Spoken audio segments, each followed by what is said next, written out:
What's up? Welcome, Facebook. Thanks for joining us on Backstage with the Simple Church Live. Special guest in the house, not the normal crew.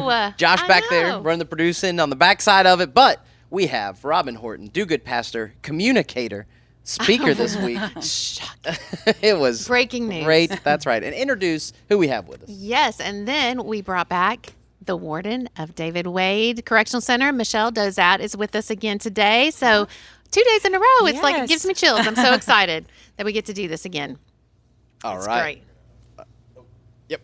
So we got a little video thing Josh is working through over there, helping us like out. It's Thank just you. Me. That's right. It's a little adjust the screen. So we're figuring that out. Thanks for being with us. There's always technical things, but thanks for being here. But we're here. They're listening on the audio side. That's right. Every Monday we're live at 3:30 on Facebook. If you want to be on Facebook with us, you can ask questions, comments, let us know there. But if you want to listen, Apple Podcasts, Spotify, subscribe, get stuff like special guest when you never know what's going to happen backstage with the Simple Church. I didn't even know. So, Robyn, let's talk with you first because this was your first time communicating at Simple Church on a Sunday morning. Is that right? It Full was. Message? Full message. It was pretty, I was so grateful for the opportunity, and it really went better than I had in my head. So I hope great. it was great for everyone. She did an amazing job. But I was very thankful, and I was also very thankful that Justin trusts me to do that. Yeah. You know, we know, all of us know that have that opportunity, that that's a gift, and we're thankful to have the opportunity to share. The biggest fear in America is public speaking, right up there with heights. Most people would never, ever try.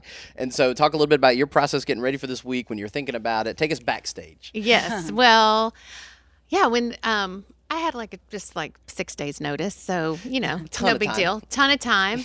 But it did take me a lot of time because I started going one way and really trying to land with this fear theme, and perfect love drives out fears where I was going. And then I was like, this is just not working. And so I trashed all that on Monday night and started again on Tuesday.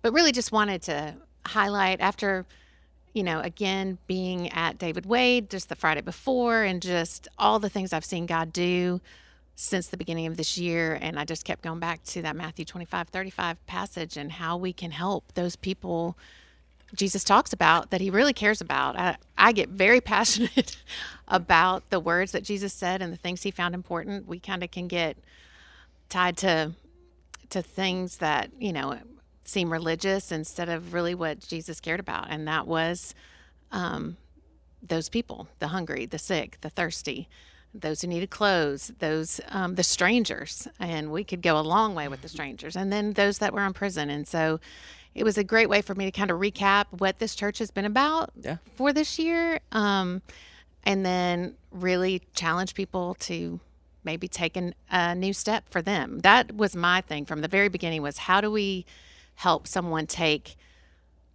another step? Nobody's got to have it. I don't have it all figured out. I know Evan and Josh, you guys have it figured out. No, we definitely don't. But I don't. But I just want everybody just take one next step, because I know what it's meant to me to move outside my comfort zone, to move outside of what seems normal. Or anyway, I just really wanted everybody to get to experience the things that we've gotten to experience. Absolutely. This year together. So it was challenging. Justin does an amazing job. He's been doing it for a long time. Makes it look easy. And he makes it look easy. And he can put it together a lot faster than I could. Brian joked with me all week, said, so you've put your 80 hours in on that? There's this joke, behind the scenes joke on that, but I just said, I really think it was about 80 hours by the time I was done, just refining and practicing. So it's a lot. All right, we're going to pause real quick. We got technical difficulties. Facebook, we're about to log back on to fix it, and then the audio, they'll never hear this. That's perfect. Edit it out.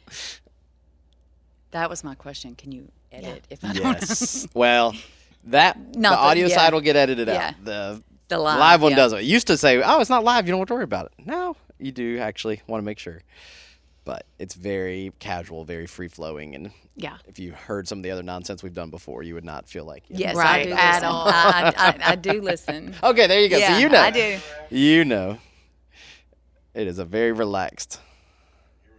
Here we go. It was up and down and vertical. Oh. The orientation got stuck on the live stream. Interesting. You have to start it in landscape. Oh. Portrait. All right, so Jordan, 15 minutes. You edit this out. Here we go. We're going again. Okay. Live again. All right. Thank you for joining back in. Always fun when technology doesn't work. But Robyn, you just made a great point. If they were watching live, they didn't hear it, but they can listen on the audio side. Yeah, listen on the audio side because it was a good point. That's right. All right. But we're good. But we're here now. Recap for us how Michele came into part of the Simple Church, became a part of Connection here because it was just kind of a cold call, right? Absolutely. Well, kind of. And I mean, let's jump back. So, my good friend Mindy and I met several years ago, and Mindy, people have been a part of the Simple Church. You guys helped us do bags at Christmas time for women in the women's facility, Bag of Blessings.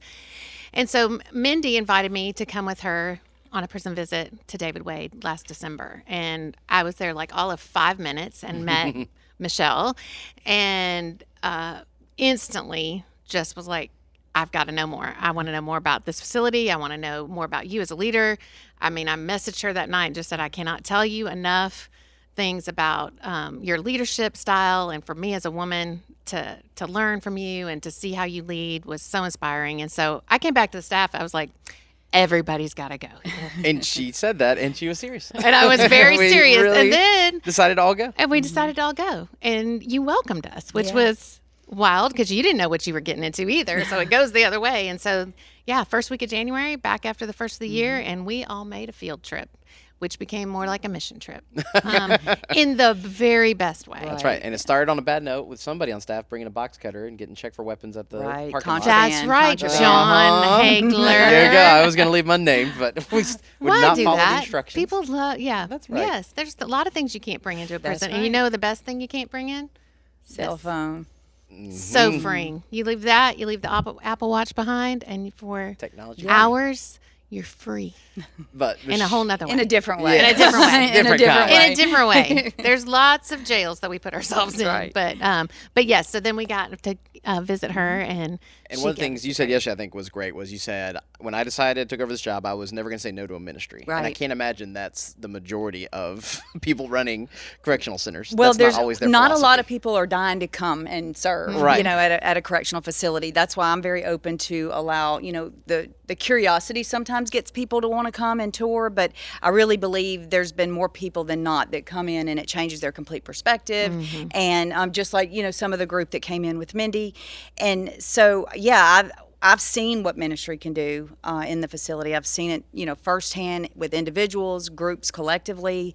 And so, I said that from the beginning. I won't say no to a ministry if it reaches one person. Then that's, that's worth the trip, letting them in. So, and I believe that it's been beneficial it was very just kind of a happenstance to meet Robyn because I had actually met Mindy through another lady that came out with her ministry, and Mindy and Jerry came with her. And so then I connected with Mindy. They wanted to come out and do something, and then that's when Robyn came out. So it was really just a domino effect of blessings to be able to get intertwined with Simple Church. And then we planned it on January, and then it was Game on. Game on. So it was game on. And then what I loved is that we were able to kind of dream together and go, hey, here's some things that would empower our staff. And that's where we were like, well, let's start there because, I mean, you can tell us better than anyone what it's like, those staff members. First of all, your correctional center is in the middle of nowhere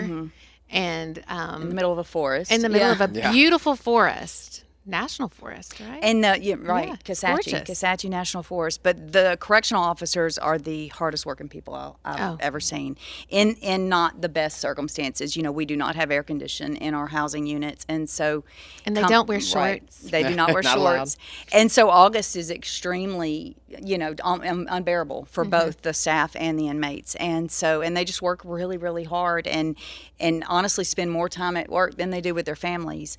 And so the fact that when we started talking about the different things we wanted to do with the population, her and I discussed the employees, and I said I really want to focus on them and let them know before we start doing all these activities, how much that they're appreciated. And y'all came out and did that for them, and they were so grateful. So grateful. And this was one thing I did cut from the message because I had to cut some things, but with Matthew 25, and I think it hit me the night we drove off after we came 2 nights in a row and fed their different shifts of staff as they were coming and going. And in Matthew 25, when it says, and I was prison and he visited me, and I kind of left with a lump in my throat, and I thought, I don't think Jesus was just talking about the incarcerated, but those who walk the halls, who maintain order, and that they're also people that we can love and care for as well. And so it really hit me that night, because it is a very hard job, and they choose it, and they spend it's long shift hours.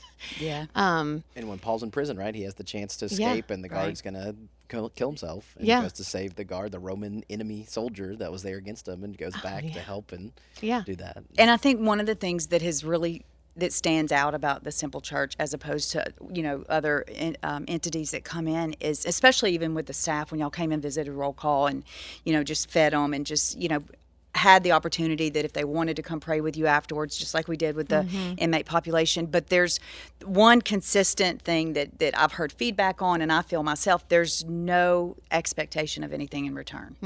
You're not trying to, if you go talk to staff, you're not trying to get members to come, you're just there to offer, assistance and prayers. And it's so genuine and it's so sincere. And I believe that's really why it resonates with people. That's why it resonated with me specifically. And, when y'all came out in January and did the service in the chapel for the inmates, and I think it was packed. I mean, we probably had, 300-400 inmates in there, and I was sitting on the front row, and I just remember, I mean, it did something for me, spiritually and emotionally. So I knew that, it had to have helped, someone else as well. And so, how many different chapel messages have you had where they brought Van Halen in and DJ Zero. Mixalicious? Yeah. Zero. Oh, yeah. DJ Mixalicious has come out twice. And so I will tell you, when we got there and, Justin was kind of talking, I was like, well, this is different. This is a different kind of crowd. It's not usually the kind that we get. But when it really changed for me was when he came up to me in the chapel and he said, are there any rules of what I can do here? And I was like, yes. Wait, what are you talking about? Inside a riot? Yeah. I'm not sure where you're going with this. And he, he was talking about the music, and I said, go for it. Let's see what happens. And so it really ended up being priceless. Yeah, they loved it. They absolutely loved it. And then it was, and I was able to show them the service after y'all's visit. Yeah. Where he talked about what it meant for y'all, on y'all's end. And so I played that for a population. We recorded it and played it later in the week. Cool. And so, they were able to see that they also, impacted y'all as well. So they did. So ask all the time. When is the crazy preacher coming back? Absolutely. And so I don't know if you recall the podcast that he did not long after that, and he talked about the grumpy old chaplain. Yep. So when they came out last week, the chaplain, we had a T-shirt made for him that says "Grumpy Old Chaplain" that he had on. Yeah, awesome. It was great. It was great. He took it as a good joke. Yeah, he did. He had a good sense of humor about it. He really did. So. Oh, that's so fun. And he was very grateful. I think he was moved too. Oh, he was. And we haven't. We have ministries, wonderful ministries that come out all the time. We have Kairos, we have Bill Glass Ministry. There's a lot of interest in wanting to come and serve the population. And we, of course, like I said, we let anyone that wants to come serve, we try to accommodate. But it's just been recently that we've done things outside. And so we built that stage so that we could have the service outside. And the reason why I like to do that is because we have a protective custody unit that can't attend because of their protection concerns.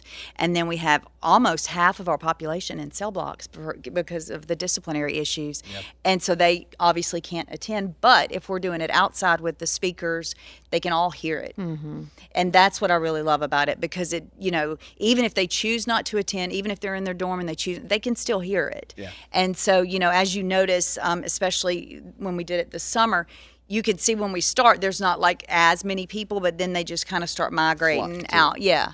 And so, and you can see the difference that it makes. You can see.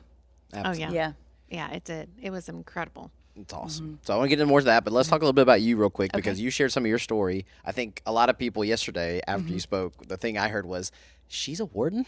Like she works in a prison? I get that a lot. And it's not the picture they had in their head. I think my favorite comment was somebody's like, I pictured her like Miss Trunchbull and Matilda. You know, that's somebody that would run a prison. I did hear a comment yesterday. They said, "Well, you're so feminine to be a warden." I was like, I don't know.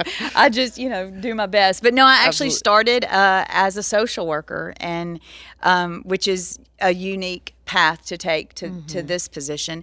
But I got my master's at LSU in Baton Rouge, and I think my favorite story you said was you told your family as you walked across the stage unintentionally. Right. So I had planned on moving. I've always been a little bit of a free spirit, within my siblings, and kind of the one that would just go off and Every do whatever. Has one. Yeah, exactly. And so I decided I was just going to up and move, to Colorado because I'd never been there. That sounded fun, work in the prisons there, because I really did love working in the prisons, and I had done that in college as an internship. And my family, specifically my grandfather, who was a Baptist preacher, was very much against that. And I can bet. He did not. I have 3 daughters. Right. I'm trying to picture any of them coming to me and telling me. Right. And Eliza, that's the her. one. That's right. the middle Okay. child. But also with no plan, and I had also been touring around Europe with my friends with also no plan. So I, it was expected. So he said, well, no, we needed you to stay here. And I said, well, then you have to help me get a job, because I'm ready to just pack up and go. And so he called someone who I ended up just finding out that Angola was hiring, and was able to apply. This was the 90s? This was 99. Okay. 99. What I remember as a kid growing up was Angola's reputation was one of the worst Bloodiest places. prison in the nation. That was around that time. And, well, it was around this. It had gotten a lot better in the late 90s. Absolutely. But so they called me the morning of my graduate school graduation. My family was on their way down to Baton Rouge to attend the graduation, and if you had already secured a job, they would announce that when you walked across stage. Well, I didn't have time to tell my parents. I got the call, went straight to graduation. I did tell the professor that was announcing, because I didn't want to be the only one without an announcement across the stage. Right? And so as I would go across, they said, Michele has secured a job with Louisiana State Penitentiary at Angola, and got my diploma and went on. And my mom and my grandmother came up. They said, I think they made a mistake. They said something about you going to Angola. And I said, surprise, y'all wanted me to get a job. I have a job. And my mom was like, no, not there. I said, yeah, I do. And I stayed there for, I think it was around 5 years in the mental health department. And I worked hospice and disciplinary and sex offender groups. Just kind of collectively all the different areas. And I met my husband there, which is, also a comical story, because he was not an inmate. Yeah. I called my grandfather, who by that time was getting a little hard of hearing, and said, I've met the man I'm going to marry. And he said, oh, tell me all about him. And I said, well, he works, he's a supervisor of death row. Well, all he heard was death row. And, so, well, tell me what he's in for. I said, no, it's not that, Well, at least he was going to love him Yeah, anyway. exactly. Right. Exactly. That's awesome. So, it was pretty interesting. We stayed there and then decided to relocate and move. And I think one of the things you said, too, when you were telling us as the staff walking around the first time, was you wanted to go in and save everybody. Oh, yeah. So I thought I would be the social worker of the year. No doubt about it. I was going to go in and just give everyone a brand new perspective, and we were going to do rehabilitate everyone. Yeah. And at that time, it was 5,108 inmates in Angola. So I had a really high hope. Yeah. And did learn pretty quick that was probably not an achievable goal right away. Right. But I think what's so incredible is just the little time we spend around you, what we see now is you've not become cynical, you've not become negative, you've not become pessimistic. What is it do you think led you to feel that way now, 25 years in, that you've not? I feel like the majority of people would see the worst of humanity and not have the attitude and the spirit you do to help people. Well, honestly, I did pretty well with that for the first probably 7 years, 6-7 years. And then we did have a gentleman that came in with a criminal charge against a child. And I was having to do an assessment, which required me to look into a little bit more into the nature of the crime. And I also had a child at that point that was the same age as the victim. And it just really kind of, and I could feel myself thinking, I don't think I can do this from an objective point of view. So I need to close this record and either focus on this or maybe, defer to someone else so that we can get this done the right way and unbiased. And it was just kind of at that point that I made a decision that unless it's necessary, I'm not going to review, the details. And sometimes it is. Sometimes I have to go back and look and, but that's not really my job, is to go through that and judge that. My job is to make sure that they're, everyone, staff, inmates are safe, that we maintain order. And, what a lot of the misperception is that when you come into like the facility, they're not classified by what crime they're in, not at our facility. Now death row is different, but they're not classified by that. So it really is not a deciding factor in the majority of what, your operations are. So just tried to kind of put that on the back burner and focus on exactly what it is that we need to do, what opportunities we need to create, what things we need to focus on, primarily to keep everyone safe. The first week, I believe it was the first week after I got this position, I was in church and I got a call, and one of our female staff members had attempted to intervene in a physical altercation, and she got assaulted, fell, and broke her ankle. And so I leave and I'm headed out there, and I remember just praying on the way out there, okay, I didn't sign up for this part. Like I didn't sign up for people getting hurt. I just signed up for like wanting to do the good stuff and make sure that we're creating positive change and everything. And so it was kind of at that point that I started having to look a little bit outside the box of what we were going to do to keep the tension down. It was summertime. It was hot.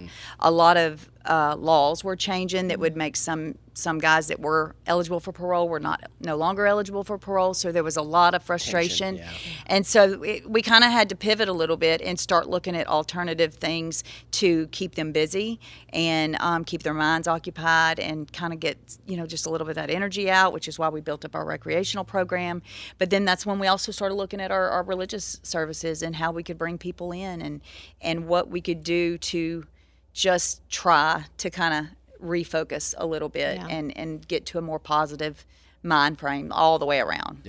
That's kind of where that started. And I think that reflects a lot of you and your leadership. And we'll say it for you. Sure. So again, just from what we've seen on the outside, I feel like we've been places, we've seen how people run things, and you were like a little thing, knew names of every person that walked by when we were walking through the halls. You knew had a conversation, was friendly. And you're the warden, you're the top person running that facility with how many people? Staff, everybody. We have around 382 staff. With all of our satellite camps combined, and then our capacity is 1,224. So 1,500 people that you didn't miss a beat. You were walking through and doing that, and that made an impression on me. And I know all of us walked away just really impressed with you, and to say thank you for what you do, because it's a very difficult place to be doing it. I appreciate that. And I came in, they referred to me as a tornado, which I can't really disagree with, because I did come in with all these ideas and just like, absolutely I want to do this, let's do this, and some of it was a little outside the area of people being comfortable. But I'm so fortunate to have the staff that I have, because no matter how crazy the idea, no matter how much work it's going to cause for them, because it's real easy being where I am and, saying, oh, we're going to do this, because I don't really have to do the legwork. There's a lot of people that do that legwork to put those events on and do things. But just very fortunate that they were on board and wanted to also see, change and see what the environment could be as far as, unity and positivity and just trying to move it into a different direction. And so, I'm just really grateful for them. They really get a lot of the credit, to be honest. They do, but you lead so well that they rise to those expectations, I think, too. But every time we've been there and all your team, I mean, number one, we do feel safe. Like we're never. Yeah. And they were and it's not that I feel unsafe. We've talked about this before. Right. Like physically, safety is not a big deal to me. I have, other emotional, relational, safety things sometimes, but physical safety, I'm like, it's no big deal. I'd be fine. Let me walk over there by myself. And your team's just always like, nope. Yep. We'll stay with you. But all of them carry that same, your values have trickled down, and they are all that way. Everybody we've interacted with. We watched the movie Holes last night with my kids. I don't know if you've seen it or read the book. Okay, so they're at a youth detention kind of center, and they're not nice and not treat them that way. Right. And you think about TV's and movies portrayal is not. What we no, saw it's at not. All. Yeah. And I always wear high heels, always, just because I'm 5 feet tall and I've worn them forever. And so they always say they can tell my mood by the click of my heels. The speed. The speed. And inmates and staff say that, but I don't sit still very often. Right. I mean, if you can imagine. And so I'm all over the place, which is also contributes to knowing everybody's name, because I love to be down. I learn more down the walk when I'm interacting with staff and with inmates, or in the visitation room where I visit with their families, and than I do just sitting at my desk. And I have to imagine, again, not to speak badly of anybody else, but I bet there are wardens that don't do that. I bet some people in the industry that's not a part of the job. They could easily skip that or not be that hands-on. Well, I think that, there's justify. I think everyone has their own style. Yeah. I mean, clearly our facility is much smaller than the larger ones, which makes it a lot more difficult to be able to do that.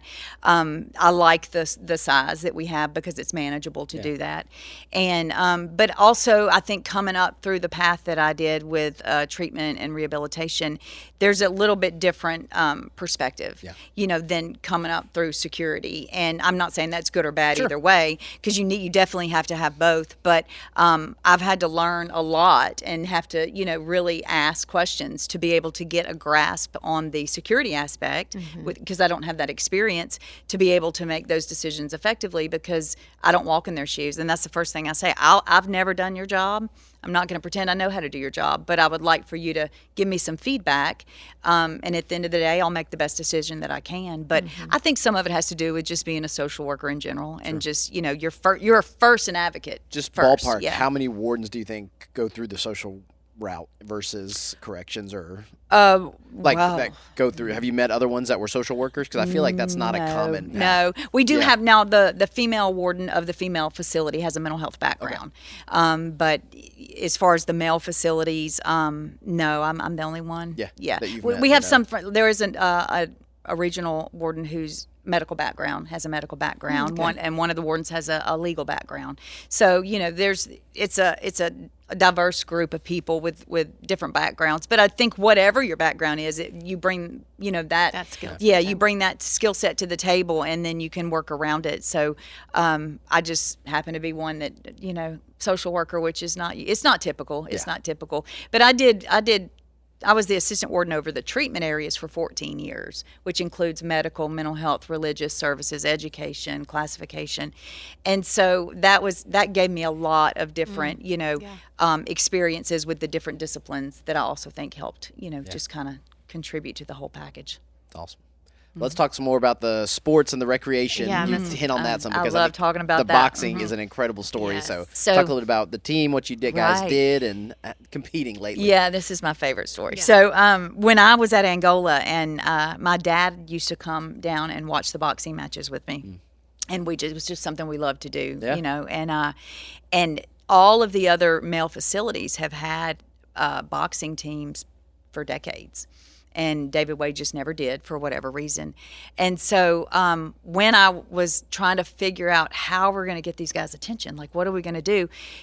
Our facility did not do what they call travel ball, where, certain teams would go to different prisons and they would all play against each other. David Wade did not participate in that. So, and they had been asking to, but I was like, I got to think about that, And so I just decided that, let's see if we can use the recreation department, in addition to the other things that we're trying to do, to as a motivation to kind of be a better version of yourself. So of course the means to do so is a lot. We didn't have that, so I went to the warden at Angola at the time and said, hey, this is what I want to do, which again, being the female warden of a male facility with all the other wardens are males and have been doing it for a while, they were like, okay, yeah, that's that's real cute. Sure, that's cute. Give it a try. And I said, look, if you just give us whatever ring that you're about to throw away, we'll just take it and we'll just do our best. That's all we can do. We'll just try. And so they Angola gave us a ring, and we completely refurbished it, and we hit it head on and started to have people try out. And Assistant Warden Kimball is over our recreation department, and he really jumped in, and made it really what it is today. I mean, it's phenomenal. But we did it a little bit different. So any of our recreational sports, there's expectations, and the only way I can compare it is, whenever my kids growing up, you know, you always tell your kids, if you go outside, if you go somewhere, you represent me. Right. So you know, and that was kind of the same concept. Is like, you know, we will allow you to go to these other places, but there's an expectation of how you're going to behave, you know, what you're going to do, you know, sportsmanlike conduct, etc. They have to be in school if they don't have an education. They have to be in some type of self-help, whether it's attending AANA, mental health classes, you know, if they're participating even in an inmate organization, church. I mean, anything that is just... What are some inmate organizations? Oh, we have the JCs, we have lifers, we have a helpers group, we have a AANA group. Yeah. And so, you know, you have to be participating in some of that, and then you have to try to help someone else, like a younger... Unfortunately, we are getting a lot of younger inmates in, 18, 19 years old with life sentences. And so, you know... So kind of a mentoring. Just kind of a mentoring, you know, not necessarily an official programmatic mentorship, but, you know, just kind of help them out, kind of show them that there's a better path. And so when it started, I mean, it really took off. And we were in the first season, maybe just a couple of months, and then we started the full season last year. And during that time, the basketball team said, well, we want to go travel. And I said, well, some of them had just gotten out of the cell blocks. I said, prove it. You know, kind of earn it, show me that we can trust you to do that, and then we'll look at it. And sure enough, they worked really hard and kind of came together as a team. And, you know, and the big thing is accountability. You know, within that population, they can pretty much, for lack of better words, police themselves better than we can, you know, because they'll hold each other accountable when they want to. So we just kind of transferred that concept and said, you know, this is what I expect. You know what I expect. So if you know someone's not being true to that, you weed them out before I have to. And this was a blanket statement. If one person messes it up, no one's going back. So they really, you know, really hold that, you know, because that, and it's true. I mean, we had a soccer team went to one thing, and one of them was very disrespectful to a staff member there at the receiving facility.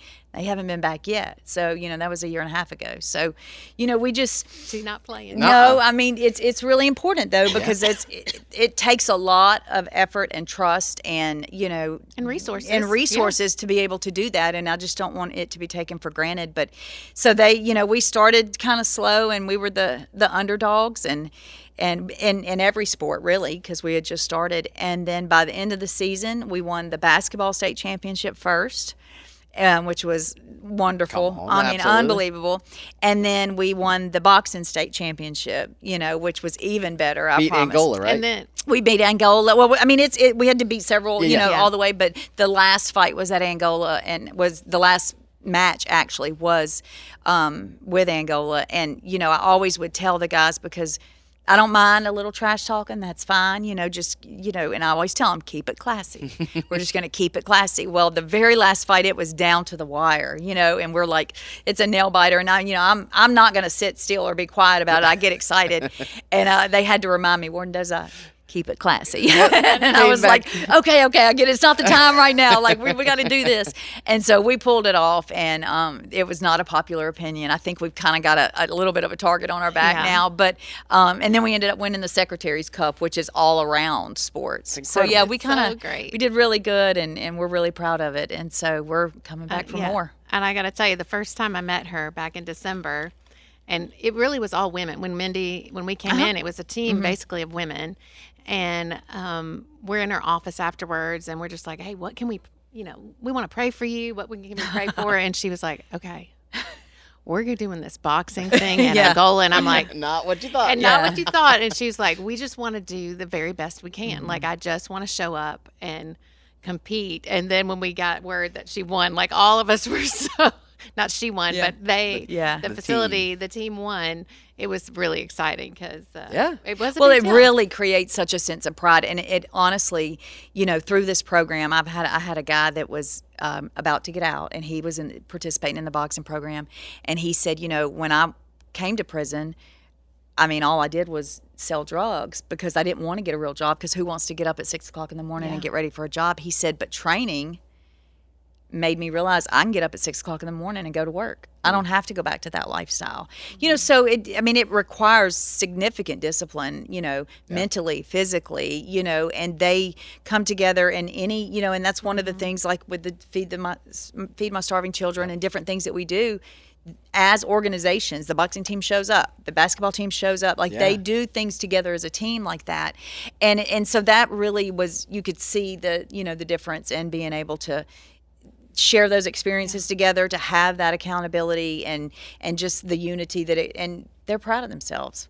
And it gives them something to work for. And it was, and we celebrate big too. So when they win, we have big banquets and, and let them, invite their families. And so it's fun to see that, to see them be able to be proud of something that they, even if it is just a sport. I know some people, they're like, well, that's not really what it's about, but it really is, because it is instilling values in them that is making them a better version of themselves, so that when if they do get the opportunity to release, they're not just releasing a smarter criminal. They actually have gone through some moral, checklist of different things that they've been able to work on. So absolutely, that's awesome. That's so cool. I'm maybe Justin will make it, but if he doesn't, I know he's already said he's coming to compete. Yes. Bring a softball team. Right. He does want to bring the softball team. Yeah. Yes. Absolutely. So we'll see how, the challenge has been laid down, but we shall see. For sure. Well, we got some folks watching. Again, if you're listening on the audio side, thanks for being here. Thanks for listening. But each Monday live on Facebook,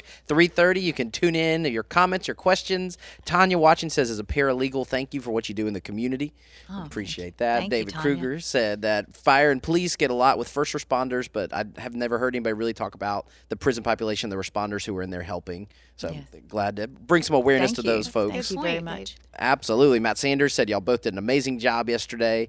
Kathy Carter said it's awesome. And Charlotte Gomez said that her and her husband went to a Returning Hearts event in Angola, that they were able to go do that with Simple Church early on, and it was an incredible experience. So I know Bill McConaughey took some groups down there a while back. And then, there's a lot of different, God Behind Bars went to Angola not too long ago, and we were fortunate enough to be able to go. And it was just an amazing experience, and so I really believe I see like a change in the way that the population is receiving the information.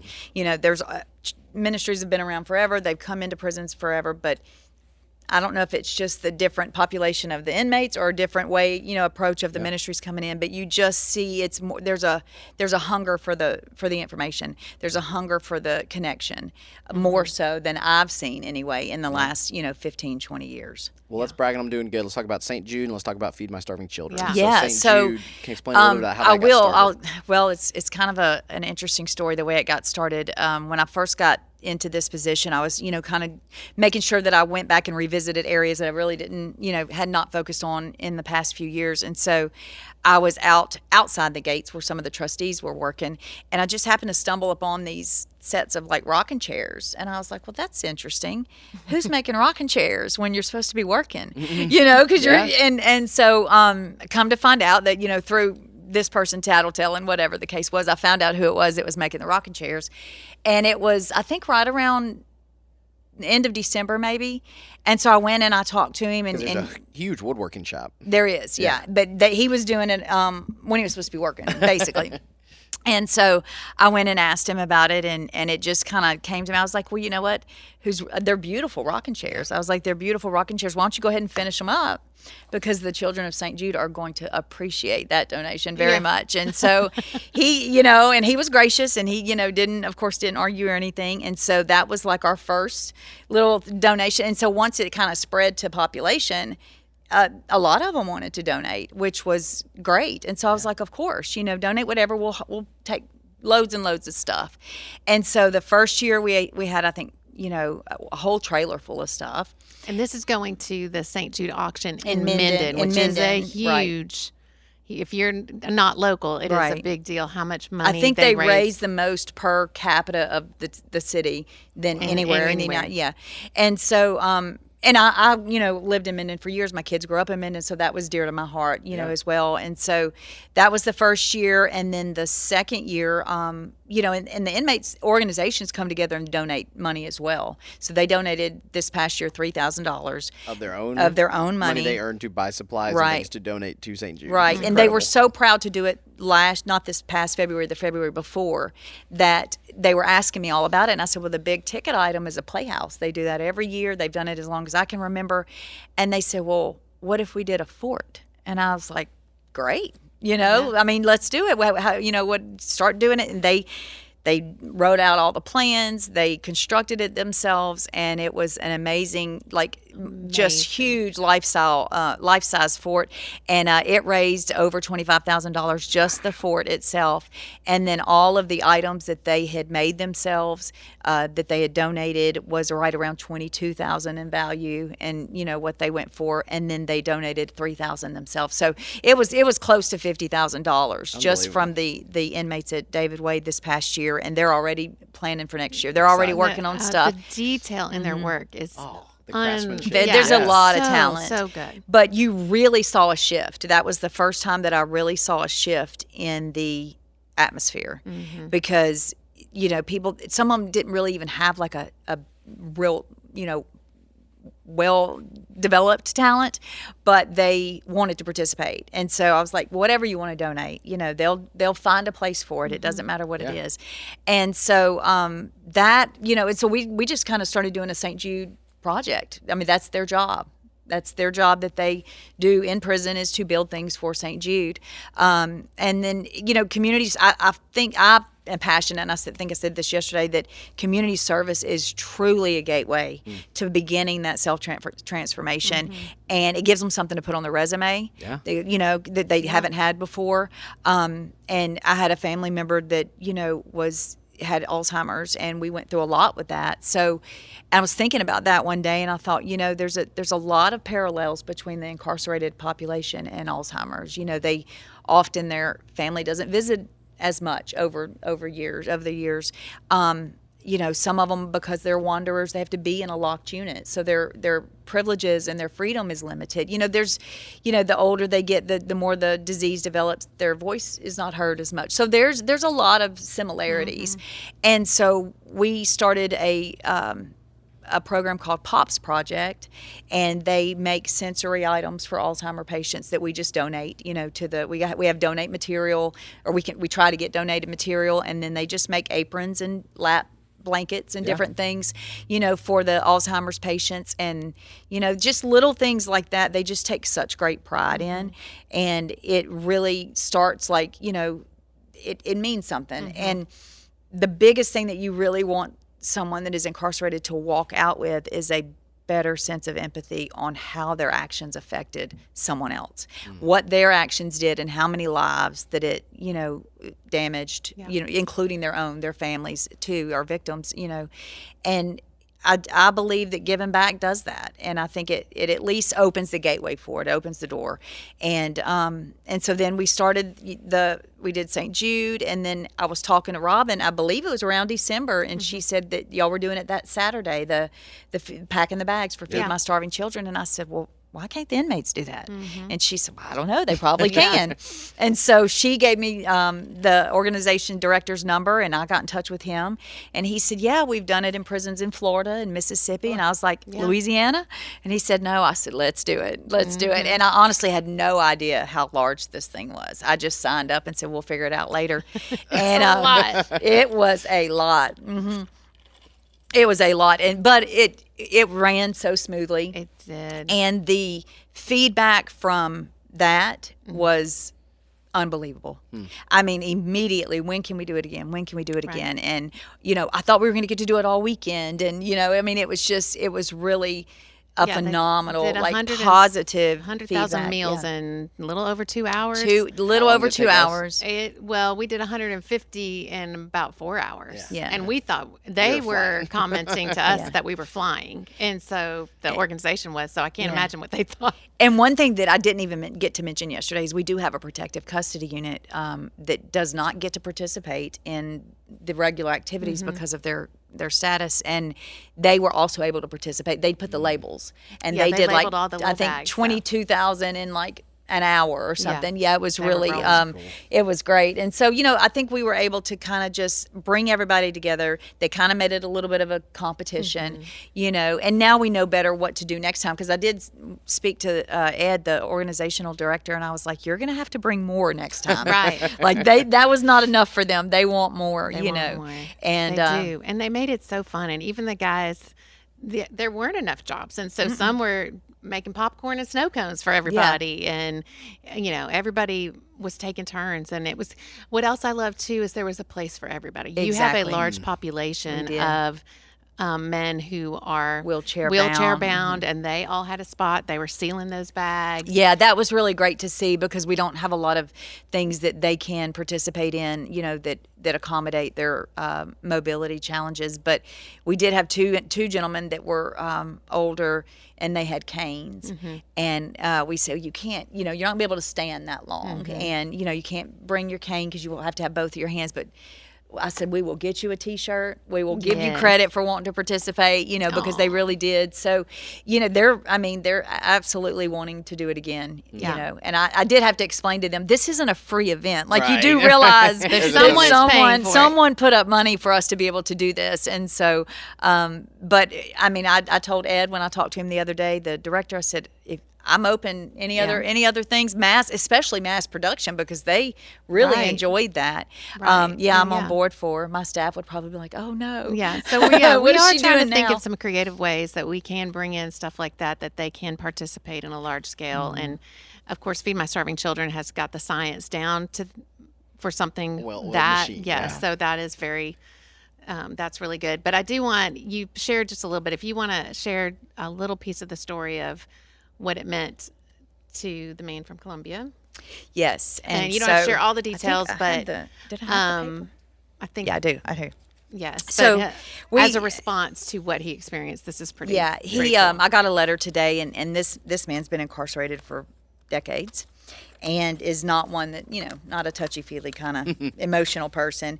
And he said, one of the best days I had in 40 plus years was help packing the food for the many children in need. At the beginning, I became too sentimental by thinking about a mother with children and nothing to eat, and it was very hard to think about it. Here I am, a convicted criminal, and each day I have plenty to eat, and those families in need did not commit any crime, and they don't deserve to have that much suffering.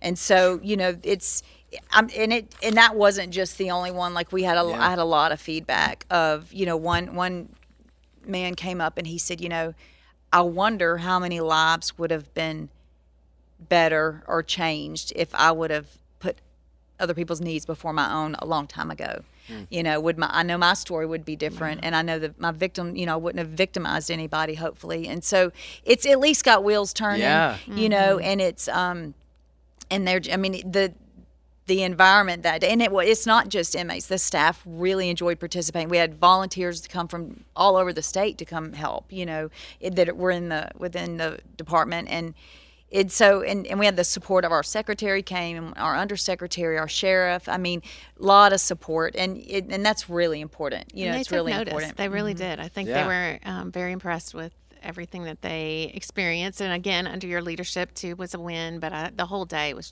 it was a great day. Incredible. It was a great day. I think we had close to 15 people baptized. And it was just a morning of worship, great lunch, and then an afternoon of service. And I just don't think it can get any better than that.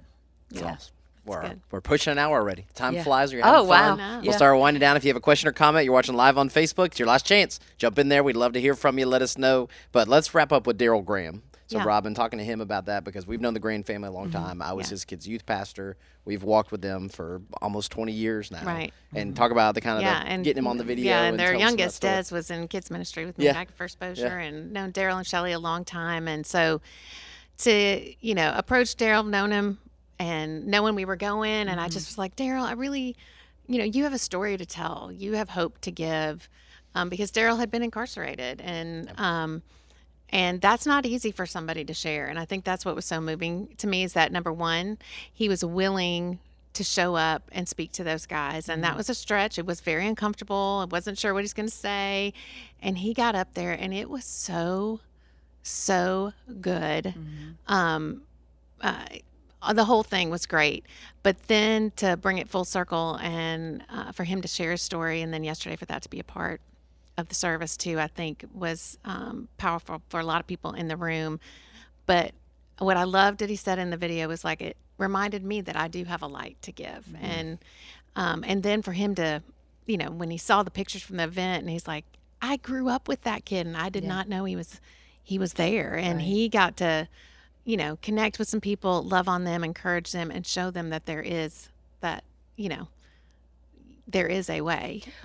Well, and I will tell you just from experience, there is someone that has walked in the shoes of any incarcerated individual, whether it's female, male, it doesn't matter. If they've had that same experience, they're gonna listen to them, with attentive ears a lot quicker, because they know, they've been there. And so it really, I think you said he had a very long line of people wanting to talk and pray after. When we all stood, and several of us from Simple Church were available to pray with anybody. And so I had several people, my husband, Terry, John was there, but the line was Daryl's line, and the embraces and the, shaking tears.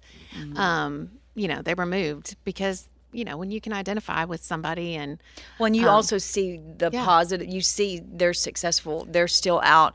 They, you it's see possible. the positive. Yes, it's possible, and it's not just an unattainable goal. And so I think that really helps a lot, you know, and it just makes a difference. Because I was a 21-year-old youth pastor that just started, and sitting across from Des, talking about his dad going to prison at McDonald's, I will never forget. And Shelly, and they weren't sure if they were going to make it, and with the family, and how they're going to reconcile. And it was, it was a tough situation. And I remember just walking through all those different things and praying for their family, and all these people that came and rallied alongside them. I know not everybody has that, but as the church, that's what we're supposed to be doing. Right. And we talk about grace, we talk about forgiveness, and it's very easy to philosophically talk about it. But when you're looking across from somebody that's like, okay, what are you really going to do? Are you going to step up and figure this out? And he's with his family. He's still married. He has grandkids. He's doing all the things he beat the odds. It is, and he will tell you it's not easy. Yeah, he still has struggled, and that's what I think that's what I loved when he shared, was that he was honest, that he still has struggles. He still is figuring it out. But I do love that. I know with Justin, it wasn't, and all of us in that, and anybody who's walking through that, we don't just sit there and it's hard love sometimes. It's tough love. Justin wasn't just sugary doing sweet life with them. Right. He was walking with them and challenging him, and anybody that's been through that has been the case. But it's like, we are still going to walk with you and be with you, and that's the way Jesus is with us. We all are in prisons of our own making in some way, shape, or form, and he doesn't give up on us. So that's what my hope is, that as a church we won't give up on anybody. Yep. So that's who we want to be.